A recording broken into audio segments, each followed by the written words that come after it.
All right, welcome back. It is wine time on LTV. I am Erin Swain, sommelier, and I am helping you learn about wine here on Wine Time.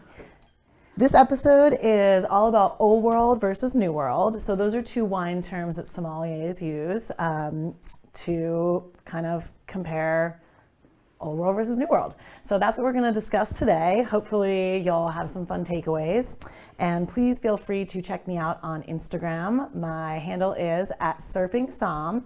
So that's surfing the sport and som, like the wine person. And please give me any feedback or suggestions on things you want to learn about, and I will be happy to hear from you. So today we're going to do some comparative tasting, and we'll do side-by-side comparative of the same variety. And speaking of side-by-side comparisons, I have my first ever guest on Wine Time. I'd like to welcome my twin sister, Chrissy Swain. Hey, what's going on? What's up? Hi. Welcome to Wine Time. Happy to be here. So why don't you tell the viewers a little bit about yourself? My name's Chrissy Swain. I'm her twin sister, and I'm a photographer specializing in surf photography. Erin and I have been surfing and traveling together for a majority of our lives. So culinary arts and wine has also become a passion and a hobby. So I love learning more about wine from Erin, and it's the place to do it. Yes, and also you are responsible for these gorgeous images on set today. Where did you take these pictures? All of these are East Coast. I'm an East Coast surf photographer. So this is Puerto Rico through North Carolina and Montauk, New York. Awesome. Spanned a good amount of coastline there. Yes, I know. Well, we'll get started now. So Chrissy is not a wine professional, so I like to bounce ideas off her. Do you know about Old World versus New World? I think Old World's like Italy and New World's California. That is exactly right.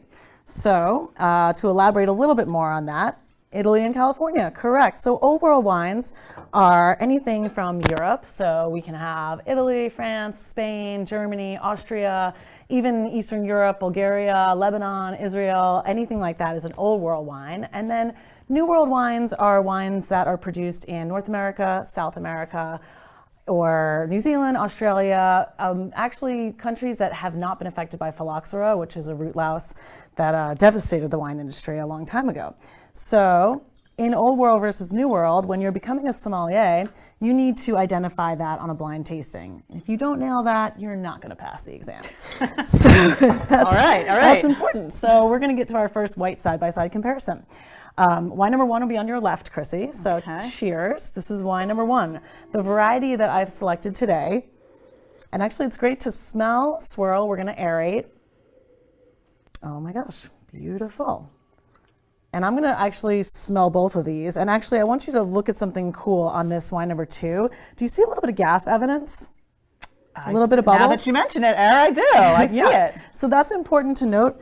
Sometimes in winemaking, a winemaker will use carbon dioxide, and it's a really cool thing. Sometimes they'll trick the palate for acidity. So if it was like a warmer vintage in a cooler climate and they want to have a little more acidity, they might pump some carbon dioxide. So a lot of times when a wine person looks at the side of a glass and notices some kind of gas evidence, whether it be a sparkling wine or something like this, but I did just notice that on the first thing. So let's try wine number one. This is Riesling. That's the variety we're doing. Cheers.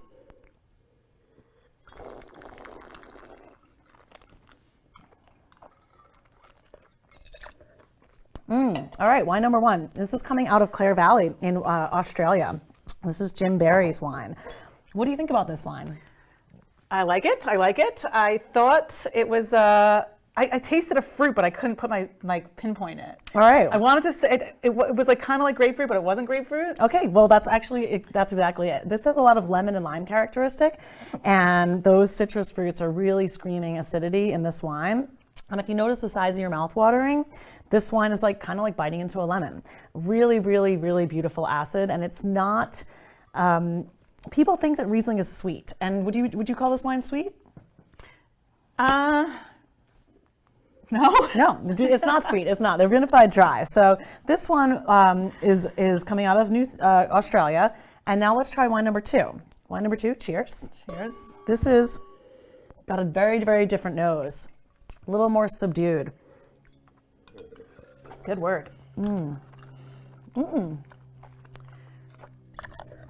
On the palate, definitely getting those a little bit of the citrus, but I'm getting a little more stone fruit. There's a little more weight on the palate, and this one does have a little more residual sugar.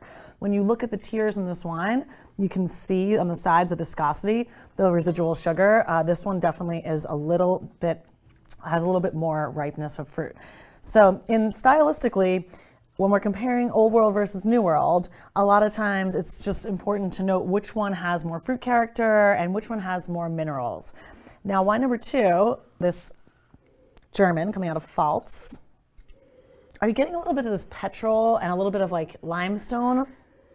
Well, now that you mention it. That's kind of what they're known for in Germany for Rieslings. So this is a really, really cool wine. Both of these wines are vinified dry, and both of these wines are amazing food wines that I would recommend with Asian cuisine.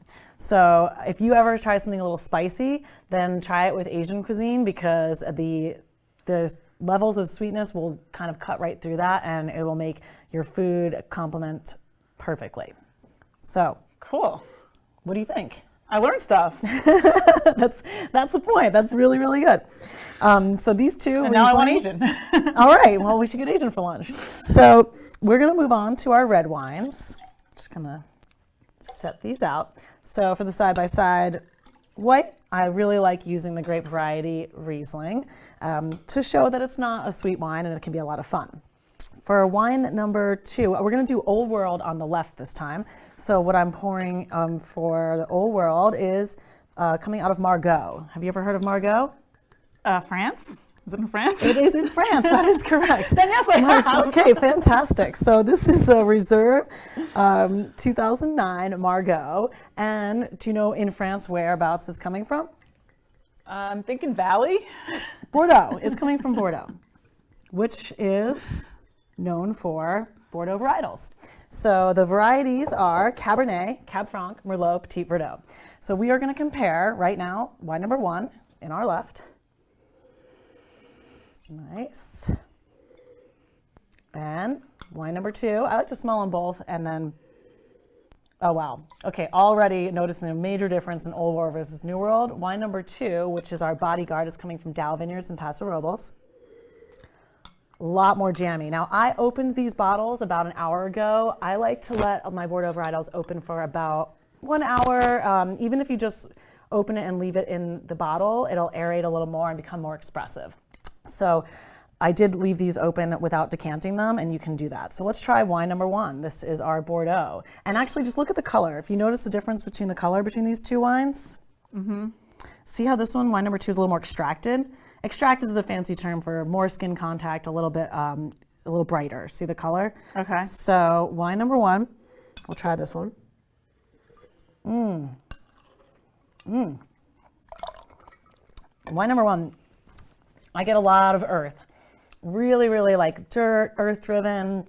I'm getting tobacco and like some leather. It's kind of like an old leather cigar box kind of thing. So we get a lot of that on wine number 1, which is a Bordeaux varietal blend.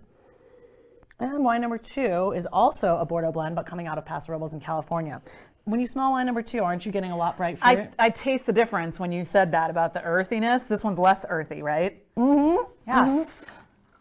I could taste it immediately after you said that. What's really cool about wines from California and the New World is they have a lot of bright fruit, which is, I'm getting a lot of plum, I'm getting blackberry, I'm getting some tobacco, but also I'm getting vanilla, dill, and coconut.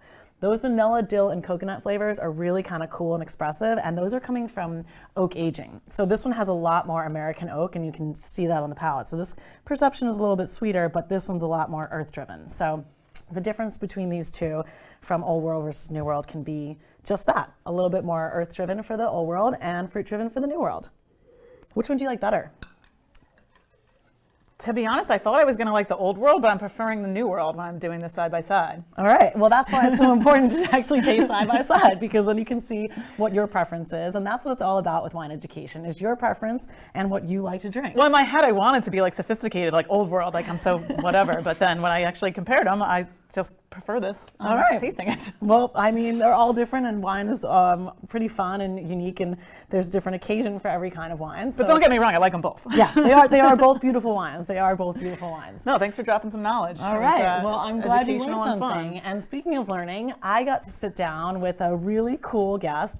So I sat down with Chef Joe Romuto from Nick and Tony's Honest Man Restaurant Group, and let's hear what he has to say. Check it out. Hey there. All right. I am here with a very, very awesome dude. This is Chef Joe Romuto from Nick and Tony's Honest Man Restaurant Group. And this is one of my favorite people in the Hamptons as a chef. Yeah, well, my first job as a sommelier was actually at Nick and Tony's, so I really got my start with you. It was a fun time. Yeah, it was a really good time. You have a great wine program, and I'm just going to ask you a couple questions about your experience with wine and being one of the hottest restaurateurs out here in the Hamptons. Well, thanks. So, cheers. Cheers. What is your favorite style of wine for Old World versus New World? I'm definitely an Old World guy. You know, I do love, you know, Italian wines, growing up in an Italian family. My brother actually makes a lot of wine still. Where? At his house upstate New York. You know, he gets crates and crates of wine, of grapes, and we go up there, and he's got the press and he's got the barrels, and we usually make a couple of barrels a year, and it's fun. Oh, cool. What kind of grapes is he growing or getting? He Sangiovese, Syrah, Petite Syrah. We'll make a blend, you know, and just mess around with it. It was a lot of fun. We started doing it up island at a club where they kind of directed you through it, and you would go and you'd crush the grapes, and then you go every once a week and you'd press it, you know, to keep it working. Yeah. But they kept a close eye on it the whole time, and then you go back and you rack it and, you know, bottle it and put your labels on and the whole thing, and it was fun. What do you call it? We don't have a name for it. We don't even have labels, actually, because it's just for us, you know, and we give it out to the family. And, you know, we're hoping actually to get back up there this year, even with everything that's going on. Yeah. You know, it's just a fun time to get the family together, the kids, and you got great pictures of when my kids were young. I mean, they're 19 and 20 now. Yep. When they were young and in there making wine with us and drinking wine with us, and it was it's good times. Cute. Yeah. So, but I definitely like the old style wines, without a doubt. So Bordeaux's and Italian wines. Yeah. I love a good Brunello. Nice. Yeah, of course you would. Of course you would. I've got a question, because you're kind of like a manly man out here. Do you drink champagne? I do, and you know, I'm going to throw you for a loop. I'm a big fan of Lambrusco. Oh, really? Which everybody's like, what? You know, and I actually will search out, you know, a good Lambrusco on a menu. You know, in the summertime, obviously, that's my kind of go-to wine in the summer. That's you know, hilarious. but you know, depending on, you know, where I am and what I'm doing is what I'm drinking. You know, I don't have a go-to anything. You know, what I'm eating, what the weather is like, you know, time of year, you know, the restaurant style where I'm at, you know, kind of dictates what I'm going to drink, you know, and, you know, who's there and what knowledge they have. You know, I like going to a place where there's a good somm and having them, you know, choose for me.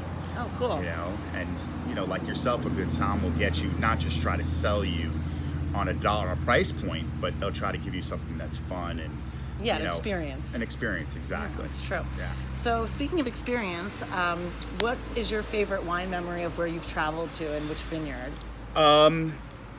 You know, I wouldn't say it's necessarily a vineyard, because I did a trip with 8 chefs, and we did a truffle hunt. We flew into Milan and then traveled through the south of France into Monaco, and probably one of my greatest experiences was eating at Alain Ducasse's in Monaco. Oh my God. And, you know, here was 8 chefs from New York sitting in this, you know, super swanky place, and we stuck out like sore thumbs, especially with our accents. But we got the carpet rolled out for us, and, you know, and we did a full tasting with the wines, and it was just incredible. Oh, that's awesome. Know, tasting all the different French wines. How do you find truffles? You know what? I was actually a little disappointed, actually, because, you know, it's one of those things that you kind of romanticize about, you know, especially being a chef and using the product. And when we had gone, you know, they've gotten away from all the old world ways of doing something. You know, in my mind, when I went out there, I thought guys were gonna have shotguns on their back and dogs, you know, barking through the woods, and, you know, we'd be hiking for quite some time, and then come across, the dogs would stop and scratch them up, and we'd do some digging and grab them, and it was nothing like that. We pulled up in our schwanky van and got out. We were dressed up because we were going for lunch after, and there were these the guy had planted some trees on his property that were maybe only like 6 feet tall, and he basically walked over with the dog, and the dog would scratch, and he'd start pulling out truffles, and we're like, that's it? And they're so expensive. Yeah. I'm sure there's still people that do it like that, but for this tour that we had done, they grow on a certain kind of tree, I think. Yeah, there's actually depends on where they are. Chestnut trees, different. There's a bunch of different trees that they'll actually grow under, which is why they can't figure it out in the United States. There was somebody down in North Carolina that was trying to do it, and I don't think it ever really took off. So, but yeah, we had some great meals and drank some really, really good wines, and it was just a ton of fun. That's awesome. Yeah. So I know that we're sitting here at Coche Commodore, your newest venture, and you have 5 restaurants now, or 6? We have 5. 5. Yeah. So that's a pretty big monopoly in the Hamptons of quality food, which doesn't really exist, which is pretty cool. Are you doing anything next, or what's your next venture? The restaurant business is getting tougher and tougher. As you know, it's super hard to make a living at it. It's super hard to find staff, and that's not just in the Hamptons, which is hard in the first place, but just in general, this industry is getting harder and harder. So, we actually have Nick and Tony's, which is our mothership. It's been there for 32 years. Rowdy Hall's been there for 26 years. La Fondita, we're going on 2001, so 19 years. And then Town Line Barbecue, which is 13 years. And then we opened Coche a year and a half ago, and we're kind of really seeing the trend towards fast casual, like the La Fondita and the Town Line. And as far as running a business, the experience that you need to do it and getting the food out, it makes a lot more sense. So if I was to do something else, it would definitely be La Fonditas, rolling those out, Mexican street food. People love Mexican food. It's easy. You keep your menu kind of tight. It's different. I hope you bring it to Montauk. I would love to go to Montauk. Montauk is super seasonal. Yep. It's hard, and the housing situation is that's always tough. an issue. It's tough. So, but I'm not sure what we're gonna do next. We're just trying to get through everything right now, and keep everything afloat, and move on. All right. Well, thank you for sharing a glass of wine with me, and cheers. Thanks for having me. Great to see you. Good to see you. Joe is so great. Chrissy, what did you think of Joe's interview? I really enjoyed that interview. He made me laugh several times. The truffle story and the label, when he said he was labeling wine, and then he said they actually, him and his brother don't label it. I got the visual of them up in the mountains in upstate New York, and it was really entertaining and cool interview. Yes, Joe is fantastic, and it's a pleasure always being around him and learning from him. So I also got to sit down with a producer from Seabird Wines. So this one right here, this is coming out of Sonoma in California. And I sat down with Patrick Durbin. He is the winemaker and proprietor. And here's what he had to say. Hey there, I am here with a very special guest. This is Mr. Patrick Durbin, aka Hawk.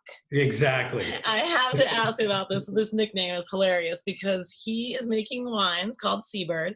And tell me about this nickname. Well, it's not really related to Seabird. It ultimately was, but I was actually in the emergency services, and my nickname in the emergency services was Hawkeye.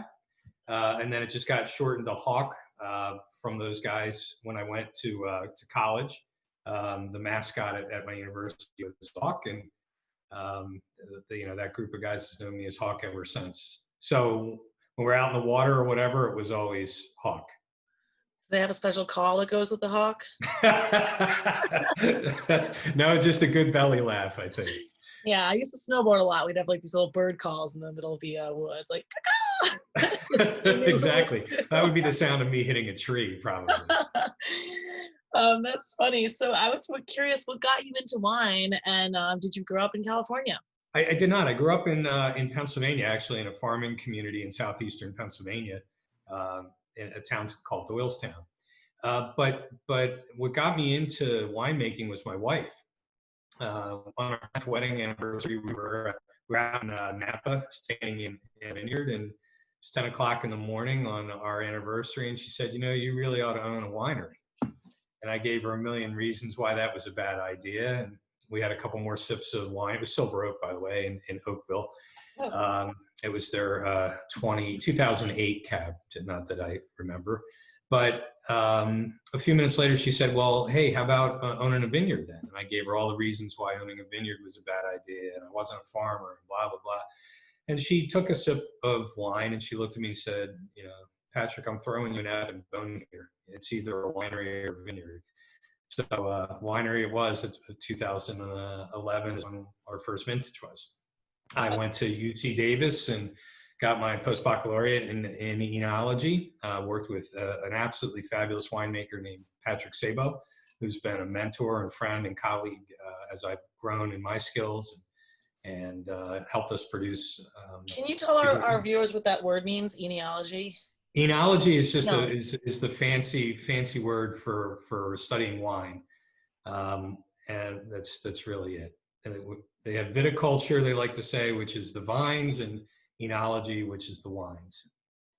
And you studied enology. Wow, that's pretty cool. I did. So that was mostly winemaking, although you have to know viticulture really well. We work really closely with the wine growers and making sure we understand the fruit and the micro terroir, the climate that those fruit are being produced in, and how the wine grower approaches their viticultural practices, how sustainable they are, organic, all that stuff. So we're not farmers, but we have to be really aware and partner really closely with the Yes, now you're producing 2 Burgundian grapes. Were those always a passion of yours, Chardonnay and Pinot Noir, or did the soil dictate it? How did you? It was, it was an interesting thing. I thought that the market was really saturated with Cabernet Sauvignon, and I thought that it would be really cool to do some elegant Burgundy style wines, but very true to California and their sense of place in doing Chardonnay and Pinot Noir. And that's really how we first got started. We focused on, can we use Burgundy methods, fermenting in oak barrels, and another technique called bâtonnage, which is stirring the lees or the yeast as it settles to the bottom of that barrel, and it gives the wine a little bit more creaminess, a little bit more mouthfeel. So we use a lot of Burgundy techniques, but the grapes are from Sonoma.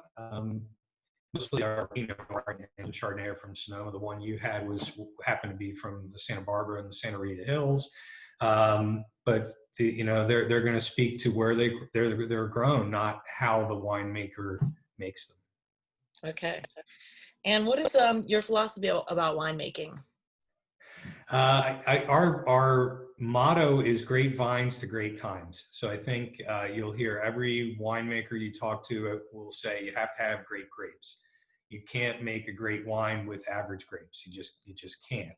You can make crappy wine with great grapes, but you can't make great wine with bad grapes. So the first thing is you have to have incredible fruit. So the partnerships with our vineyardists are super important. And the second thing is I'm inherently lazy, so I like to do as much as possible. I think that minimalist intervention approach yields just really pure flavors. And the grapes and the fruit tell you something every vintage, and you have to make as few tweaks as possible. But I really try to work with the winemaking team and make sure that that's just minimal intervention as possible. And then really it's all about great times. You just have to have fun doing it, not take yourself too seriously. I never got in this to be winemaker of the year and wine enthusiast or wine spectator or anything like that. I just really enjoy making and sharing wine with people. And what's your ideal day look like in the vineyard? There's never a bad day in the vineyard. So an ideal day is probably what you see behind me. The vineyards are living things, so they change throughout the year. You can stand in them in January in the rain, and they're still beautiful in their stark contrast with the sky. And then, when bud break comes in April, that you see the potential, right? And you start to get excited. And then when fruit set happens, so for me, winemaking is that cyclical journey throughout the year, and An ideal day walking through the vineyard is a glass of great wine in my hand and just seeing what's happening in nature that day. It's pretty special. All right. Yes. Thank you so much. Thank you for joining us. And next time I see you, it will be at your vineyard in California. That sounds awesome. Thanks. Cheers. Cheers. All right, Chrissy, what did you think of Patrick Durbin? I just have to say, we got to surf with Hawk and drink some wine at this vineyard sometime soon. I agree. I think that surfing with Hawk and having a surfing name like that is hilarious. Would be a fantastic way to spend an afternoon for sure, and learning about wine. So we should do that very soon. And what else did you learn on this episode today? Well, the old world, new world is sticking with me, but the effervescence or whatever, when you showed me like to look at visual cues but before you even smell or taste the wine, that was knowledgeable. And then the carbon dioxide science stuff was a little out of my league, but like I was like, wow, cool knowledge. All right. Well, I'm glad you learned something. Remember that there's always things to learn about wine, and it's great to do side-by-side comparisons and, just have fun with it and try new things. So until next time, this is Wine Time. Cheers.